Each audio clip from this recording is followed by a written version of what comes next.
Yo, what's going on, everyone? It is Baze here, and today I'm here to bring you the last Mythic Plus guide for the series. I'm going to be talking about the changes to this dungeon.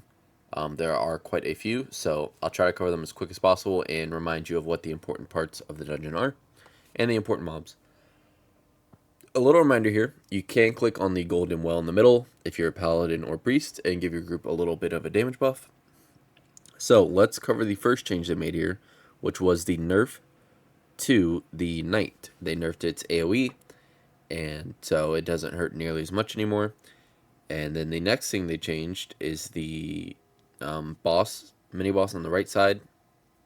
He doesn't do his casts as frequently anymore, so it's a little less punishing.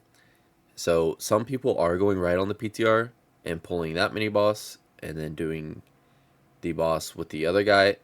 I don't know if this is going to be meta or not, so I'm just going to cover the side we went on this route. But the right side, basically all the mini boss does is cast AoE fire and puts a dispel on people. It's pretty chill. There's not really much you need to know about that besides that. And then the other mini boss after you kill him just does group pulsing AoE damage. The mini boss here has not changed. What a lot of tanks do in Season 2 and in PTR is they stand on the stairs. That way, if they get knocked back, it's on the stairs, so it cancels it out. The thing you need to know here is that the mini boss casts pulsing thunderclaps on the group, and then you'll also have sharpshooters most likely with this group, so you want to make sure that you look out for your feet because they throw traps out, and if you stand on the trap, it puts a bleed on you, and it's pretty massive. You want to make sure you kick any casts here going off as well. Make sure you dodge the fire. After you kill this guy, Chainmail will run down. And so what Chainmail does is a lung strike, which puts a bleed on any player within her range. She does prefer ranged, so make sure if you're ranged, you're not standing in melee, because then it'll cleave your entire group. The next thing you need to know are the links. They have a similar ability where they jump on people and also put a bleed on you. And if you're ranged, again, make sure you're not in melee. You can CC the links though. The next thing, the most important mob in this dungeon are the light spawns. They cast Purification Beam, which targets a player and drains their health by a pretty large amount. So if you have anything that can drop aggro, make sure you use it on that. Also at 35% HP, they will self-detonate and heal any mobs that are within their detonation range. So make sure if you're tanking that you pull the mobs outside of their circle. It'll be indicated pretty easily for you to see where the detonation radius is at. Now, if you haven't done this dungeon before or you forgot, all this left side mini boss does is it has a cast you need to kick, and then it'll also put a shield on itself. Now, if you're a burst class, one thing to know is that any burst damage you do to this mini boss will be redirected at you. So there were plenty of clips that happened in Season 2 where an arcane mage or a high burst class will use all their CDs on this during its shield, and they will end up killing themselves on a high key. So just be aware of that, as it can happen. Alright, so they did change the first fight, Dailcry and Direball. The way this fight works is the spear attack has been replaced by Earth-Shattering Spear, which is an 8-yard AoE put under a random player, and it also does a little bit of group-wide AoE once it lands. You want to make sure you're also kicking the cast Battlecry, as it buffs the lieutenants. Also, Pierce Armor's duration has been cut in half, so the tanks will be happy to hear that. And make sure if you are getting targeted by the jump on you that you use the defensive, and the way to stop that attack is by breaking the shield on Dire Maul. Other than that, it's rinse and repeat. It's the same as it was before in terms of everything else outside of the Earth Shattering cast. So, yeah, pretty chill fight, pretty free. There's not much going on. Just make sure you use your defensives correctly, and you will be chilling. Alright, so in Season 2, people started getting really good at this pull and pulling basically the entire room, which is probably what you'll be doing in Season 3 at some point. Don't know if you'll be able to do it off rip. However, we were able to do it on PTR, but we are also geared item level wise. So the important thing to know here is the Paladin's Divine Toll does massive AoE damage.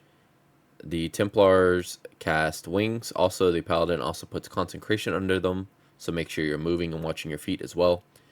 You want to make sure you kick any priest cast going off, as these heal and also will strike the group for damage as well, random players. Other than that, that's the entire pull. Just make sure you're casting any cast, kicking any casts that go off. You don't want them to be healed. It is very annoying if those go off. Alright, so let's talk about the second boss in this dungeon, Baron. Nothing has changed, so if you've done this fight before, it works the same way. But if you haven't done this fight before, the way the boss works is he has 3 rotating mechanics. He will cast hammers on everyone. You want to make sure you're stacked for this. He will also spawn a like little fire with orbs around it. You want to split those dots up, so you can use AMS for it and soak all of them and you will not get a dot. However, it will still do group AoE, so make sure you pace them out. Your healer might not be ready, especially in the first few weeks. It can chunk you, so make sure you're using big defenses there and any cooldowns you have. Also, you want to make sure you don't run to the soak right away, because everyone's going to get an 8-yard AoE circle casted on them right here. It will slow you, so one cool thing about this, if you're a warrior, is you can spell reflect the slow. You can also just leap out of it, but yeah, you can spell reflect it as well. Just a little tip there. And that is the entire fight. It's just rinse and repeat.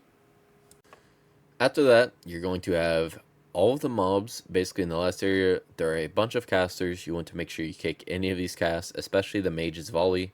You're going to want to make sure you CC, use any group utility. You have 2 light spawns in some of these pulls at a time, so make sure you're paying attention to if you have a light spawn targeted on you, because again, they do hurt and you can get them back to back. So make sure you're not using all your defensives on one, but again, things can get out of hand very quickly, so just make sure you're using your group CC, any utility, any healing CDs here, and you should be good. Alright, let's talk about this mini boss here, Braunpyke.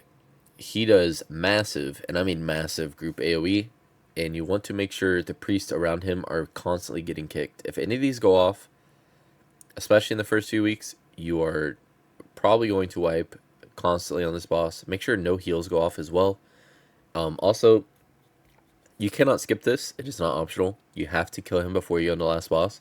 What a lot of people do in the current season is they'll kill him and then they'll pull the back 2 packs either with him or they'll pull it with the boss. It just depends on what your group has. Also, a little tip here. These mobs with the yellow aura on them, on their nameplate on the left side, that means when they die, they're going to blow up and do group-wide AoE. So a little strat here that you can do now that people learned in Season 2 is that if you CC them right before they die, you don't take any damage. The cast doesn't go off. So that's just a little tip there I wanted to give people who haven't done this dungeon before or haven't done it in a while as a little tip. Alright, so let's talk about the last fight, Murrpray. This is the final boss. The boss has a few mechanics. Nothing has changed. The boss will cast Blinding Light. You want to make sure you turn around and aren't facing the boss's mechanic. Otherwise, you will get blinded and CC'd. The boss also casts Holy Flame, which puts an AoE swirly under you that you need to dodge. And the third thing that the boss casts is Inner Fire, which is a beam that will target a random player, and it will put a pool of light under the way that they walk, to the path that you go. It'll just follow you and put it. So make sure you're not baiting it towards your group or trying to kill anyone with it. And then at 50%, the boss phases and will run up, and during this intermission, it'll summon ads, and the way to stop this is you break the boss's shield. After you break the boss's shield, the ads will still live, so you want to make sure you CC them. They'll bleed out themselves just by keeping them CC'd. The reason you want to keep them CC'd is because they do group-wide pulsing AoE damage, and they also target random players. Besides that, you want to make sure after the boss phase, it does the same mechanics, so you just want to make sure you're paying attention because the room's a little tighter, so you want to make sure you're not baiting the beam to your group. You want to make sure that you're dodging, watching your feet, and that is pretty much it. It's rinse and repeat.